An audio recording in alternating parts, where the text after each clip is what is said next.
Gerald Huggins joins the show to give out his 5 dream destinations for HBCU prospects in the NFL draft. Oh yeah, it's Locked on HBCU. Play my music. You are Locked on HBCU, your daily podcast covering HBCU sports. Part of the Locked On Podcast Network, your team every day.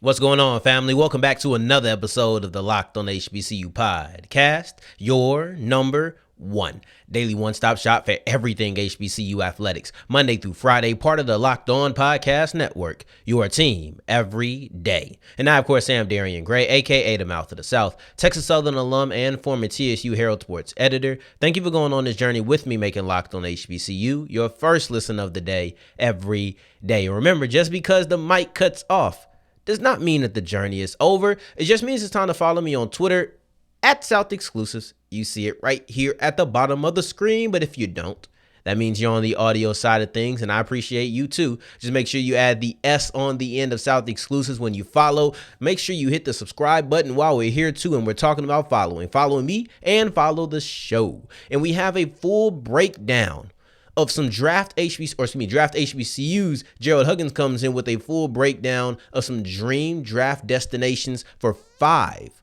of our HBCU prospects in this cycle.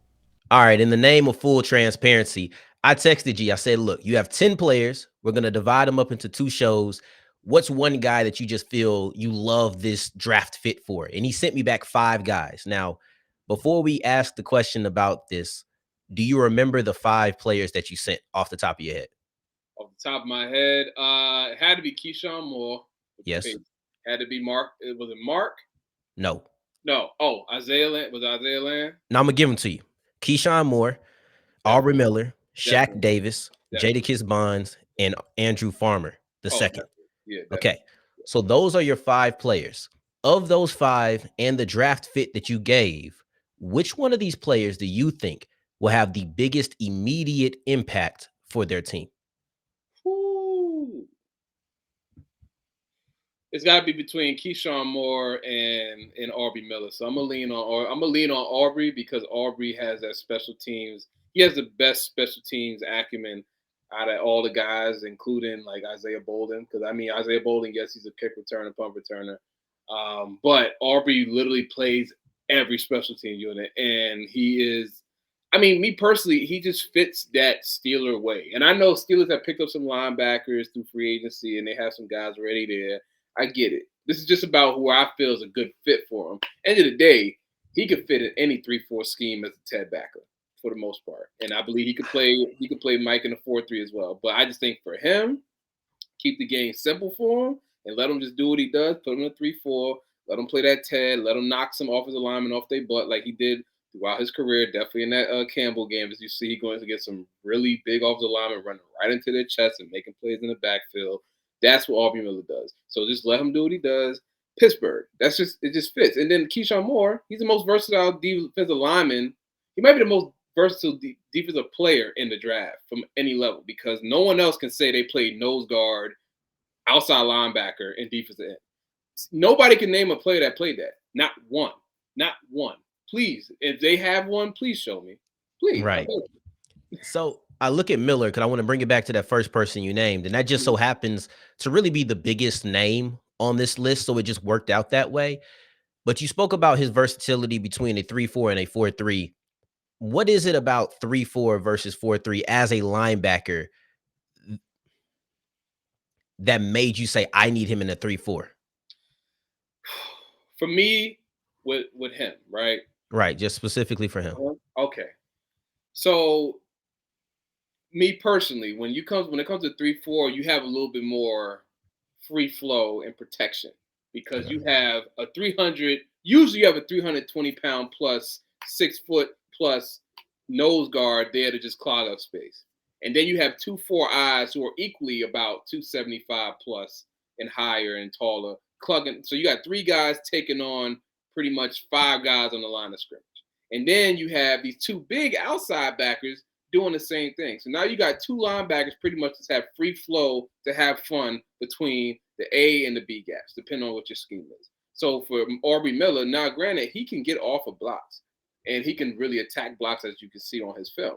However, I think for him in a good scheme where he's just not touched, like similar to like I say, look at who we comped him to, Lawrence Timmons. Lawrence Timmons was free, and then he knocks the offensive lineman off their butt, and then he's making plays in the backfield. And then you got a guy like Woodley, who was next to him, making a whole bunch of tackles. So for a guy like Miller, you just put him in a situation where he just does what he wants, what he does best. He likes to attack. He's an attack. In a 3-4, he's able to attack more and be free flowing than he would be in a 4-3. Now you look at a 4-3, you got like a Luke Kuechly and guys like that. Granted, he was free flowing as well because when you got a Starla Tulele and KK Short in front of you, taking those spaces, but it's a different scheme. He has more gaps to cover in the 4-3 as an inside backer than he would if he was in a 3-4 scheme. So right. I just think for Aubrey, you put him in a situation where he may not have to think as much, even though I think he's a very instinctual player. Some people have said he's not, whatever. But I think he's very instinctual because he uses his instincts to make up for what he may lack in speed and quickness, where I don't think it's that really big of a drop off. But his motor, his competitiveness, his ability to run them into gaps and just take on offensive linemen on a consistent basis, that's why I like to see him in a 3-4 scheme as a Ted backer, because that's what he's going to be asked to do. Yeah, and you mentioned in there Lawrence Timmons, who also played for the Steelers. Now, is that just a coincidence that your comp and then you're also draft fit just so happen to be a Steelers player and a Steeler, or did those kind of go hand in hand for you? When I saw Aubrey play, I originally said this dude needs to play in the AFC North because he's just an AFC North he's just an AFC North linebacker. He looks like those guys he looks like a Baltimore Ravens linebacker. He looks like a Bengals linebacker. He just looks like, I know Burfict wasn't a too far off comp for me, but I kind of slated away from Burfict for a little bit. I couldn't give him Burfict. I couldn't. For some reason, I just couldn't. And Burfict, more or less, the Bengals played in a 4-3 scheme for a while. Growing up, for me, that's what they played in. They were a 4-3 scheme with Dunlap, and they had the other brother, I think Michael Johnson, the other dude back. That's when I was growing up. So, and then they had Geno Atkins. So they had and there was another dude. I can't remember the other dude's name, but they had those 4 down linemen. So Bengals, okay. Burfict, I can see the Burfict, the hard hitting, but I think Burfict was a little better in coverage than Aubrey Miller is. But when it came to just, Malik actually brought up the comp, and I was like, yeah, Malik, yeah, you got it. Like when me and Malik talk about it, it's like, oh yeah, when he right, and I don't even fight with him. I'm like, yo, you got it. Like when he said Aubrey Miller, Lawrence Timmons, I said that's perfect. There's nothing I couldn't think of a better backer to comp him to. It was a similar size, kind of not the biggest guy, what you would say. Aubrey was big when he got to Jackson. I think he might have been pushing 250. I think he's in the 230, 225-ish range now, which is fine because he still maintains his strength and he has solid athleticism, as you can see on the film. But yeah, man, like you could call it a coincidence, but originally I just said this guy has to play in the AFC North. Okay. Or he has to be in a 3-4 scheme. So whatever that may look like, and majority of the AFC North plays in a 3-4 scheme. It wasn't by design, but we just so happened to start with the biggest name of the bunch, Aubrey Miller. And as we move forward, there were 2 players and 2 draft fits specifically that really piqued my interest when he texted the list over to me. Let's explore those guys as we continue with Locked on HBCU. Before we get into that, today's episode is brought to you by FanDuel. FanDuel is the official sports book of the Locked On Podcast Network, and that's not the only reason that I would send you to them. See, they believe in second chances. They have the first bet, no sweat, which means if you're new, which means you didn't take my advice all these months, but I won't be hurt. If you're new to FanDuel, then you get the first bet, no sweat, meaning if you lose your first bet, they're going to give you up to $1,000 back in free bets. This is a phenomenal deal for those who are a little bit hesitant, don't know if their first bet is going to work out. It really doesn't matter. Either you get the money back from your bet or you get the money back from the free bets that they're going to give you. I love this deal. So while the March Madness is going on, while the NBA season is going on and going into the playoffs, make sure that you are right here on FanDuel.com/locked on to make every moment more and take advantage of that first bet, no sweat for all of my new customers. The other player that you mentioned that was a big immediate impact player was Keyshawn Moore. And to me, Keyshawn Moore was the most of the five that you sent me to talk about today. He was the most intriguing draft fit, and it has nothing to do with what he could do on the field. It has nothing to do with his versatility or his immediate impact. For me, it had to do with the fact that you said Keyshawn Moore to the Patriots, and everybody I hear talk about the Pats always says the Patriots way is so grueling, so demanding, so unlike anything else in the NFL. So forget the techniques, forget all of that. Do you feel like Keyshawn Moore can stand up with the Patriots way?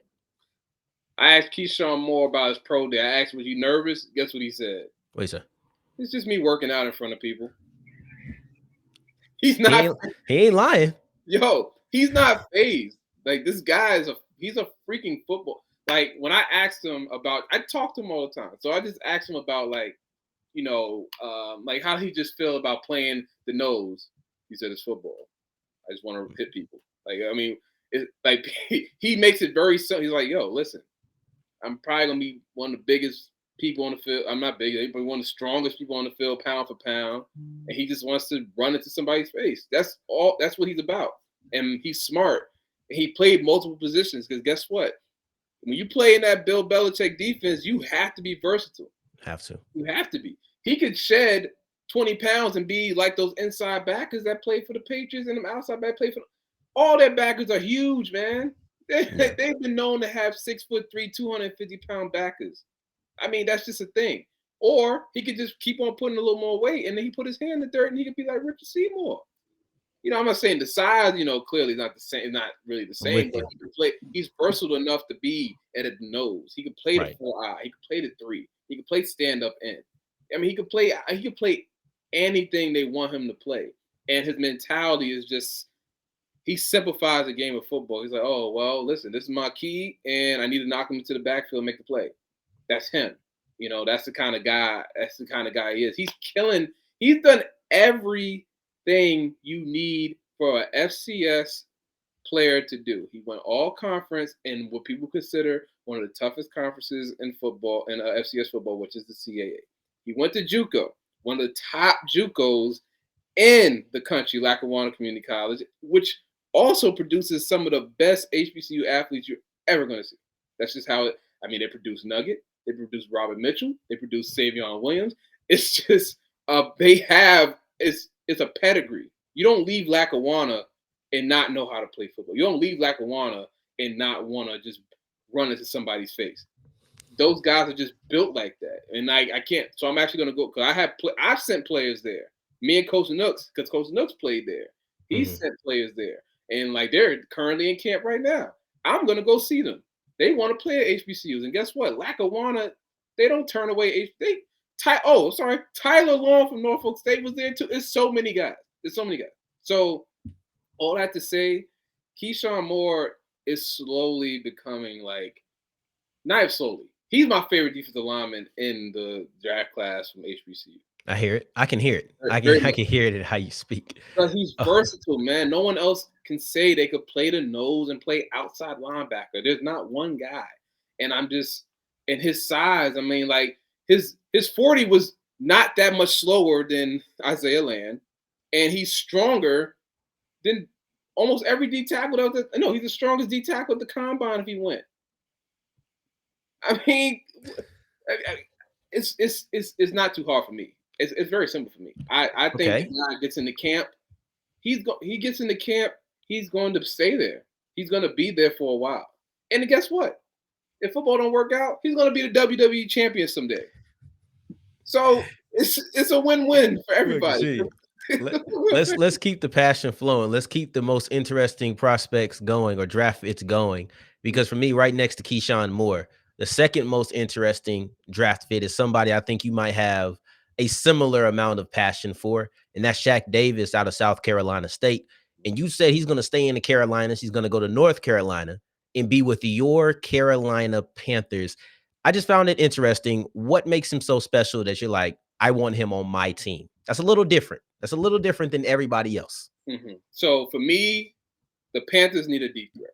Okay. We need a deep threat. we haven't had a legit, like, don't get me wrong, DJ Moore he can beat you down the field. But Right. we need a guy that's like every play, we may need to leave a safety back there. Because if we don't, because they said he clocked at 4, we still haven't got his pro day numbers, but the word is he hit 4.4, low 4.4. And he's 6'4", 220 plus pounds. Thank you. Like, I mean, what else could the young quarterback that we're going to get, more than likely we're going to have a young gunslinger, and all of them, for the most part, can throw the ball pretty far, and they have really good arm talent. I think they're going to go Bryce Young, and honestly, he's like clear-cut the best quarterback we have in this draft, even though I love Hendon Hooker, but I think the arm talent-wise is going to go towards Bryce Young. Fine. Even if we get Anthony Richardson, what's better than be like, oh, well, nothing's there. Let me just throw it up to Shaq. And, like, Shaq has produced against he's another one, FCS guy. He won all conferences in the MEAC. When he played outside his conference, what did he do? He produced when he went against FBS opponents. He did everything he's supposed to do. He went to an all-star game. He played pretty well throughout the practice. He didn't have the best game, per se. He had a couple drops, but that's what you get with Shaq Davis. But guess what? I dealt with Ted Ginn. It can't get no worse than that. It can't get no worse than that. Okay? I dealt with Ted Ginn, too. Okay? I had Ted Ginn. I love Ted Ginn. Panthers fans love Ted Ginn. Don't let them say anything different. They love him because guess what? When he left the Panthers, went to the Saints, he caught everything. He did. I know. I was so shocked. I was stunned. I said, where did these hands come from? I don't know. He did not do. And then I'm just like, what the hell? But it's okay because guess what? We can imagine Ted Ginn at 6'5". That's ideally what you're getting from Shaq Davis. He's a 4'4" guy, 220 pounds, 6'4", 6'5". I mean, it's a perfect match. He's a Carolina kid. The Panthers have never drafted somebody from South Carolina State, which I couldn't believe. I had to look it up myself. Someone asked me. I was like, wow, they really know. This would be the perfect pick. I mean, he played against every South Carolina FBS school as well. So it's not that they don't know who Shaq. They know who Shaq is. There's no way they don't know who Shaq is. Right. Yes, he may drop that one slant route across the middle on third down. He may. But he's also going to take it to the house for 80. So are you willing to deal with that? Me? I will. Because guess what? I dealt with Ted Ginn, and we went to the Super Bowl with him. So I'm fine with it. I love it. And I'm going to continue to say Shaq to Carolina because if he doesn't go to Carolina, he's going to go to somebody else. And guess what he's going to do when he come play against us? Eat you up. Another one of the wide receivers you have in this packet is Jadakiss Bond, who I love Jadakiss Bonds personally. And you have him to the Cowboys. I asked you this before we started recording. Do you feel like the addition of Brandon Cooks takes him away from the Cowboys as a good draft slot? And you said no. Why do you feel like that's still the good spot for him to land? Because, okay, you got CeeDee Lamb, and then you have Cooks. You need a possession receiver with some size that could play in the slot and play on the outside. I mean, they move Cooks all over the place. Yeah. I love Cooks. You know what I'm saying? Like, I mean, is Cook going to be your consistent, outside receiver? Maybe, maybe not. Whatever. He seems to produce wherever he goes. For the most part, he's a very serviceable wide receiver. I'm cool with him. I pick him up in fantasy all the time off the waiver wire. Pretty reliable. Yeah. So, but you need a guy that's similar size to CeeDee Lamb, I believe. Jadakiss and CeeDee about the same size, but Jadakiss is more of he's a possession guy, but he can break some tackles and take it to the crib too. So he's like a best all-around receiver that we have in the HBCU class this year, and I've been on record saying overall he can do a little what Shaq does. He can do a little bit what Dallas Daniels could do. He can also do a little bit what Xavier Smith could do. And guess what? They tried him out on special teams during the Shrine Bowl. So now you got the special teams acumen. So between the special teams acumen, the kid has strong hands. He doesn't have really high drop rate on the amount of targets he's received. And then you have the fact that he can run every route in the route tree. He's a big guy. His 6'2", 200 doesn't look like everybody else 6'2", 200. He looks bigger than 6'2", 200, to be honest with you. So the ability for him to move around and be able to get open and just be a consistent threat in third and long, 3rd and 5, 3rd and short. He's a good fit for Dak. And listen, people have their whatever's about Dak. And if they're going to throw the ball. They're going to throw the ball. And Jada hasn't had a quarterback nowhere near Dak.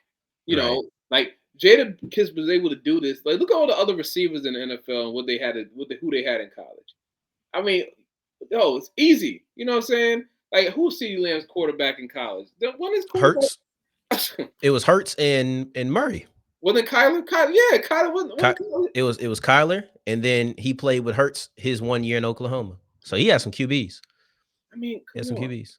I mean, and listen, call it what it, I mean, I'm not throwing shade towards anybody at Hampton in the quarterback room, but just call it what it is. Jada didn't really have the best quarterback play. Yeah, he didn't have the best. Just like Kamari Everett down in Bethune-Cookman. The fact that he was able to be what he was, considering the quarterback room he had the past 2 years, is amazing. So that's why That's why I have so much stock in them, because like, they're able to produce in opportune situations. Some players cannot produce when everything don't go right, and that's just that you.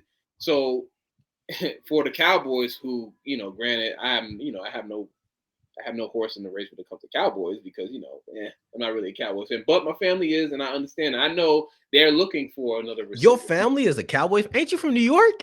I have family from the DMV. It's really weird. DMV has so many Cowboys fans. It's really weird. I don't understand it.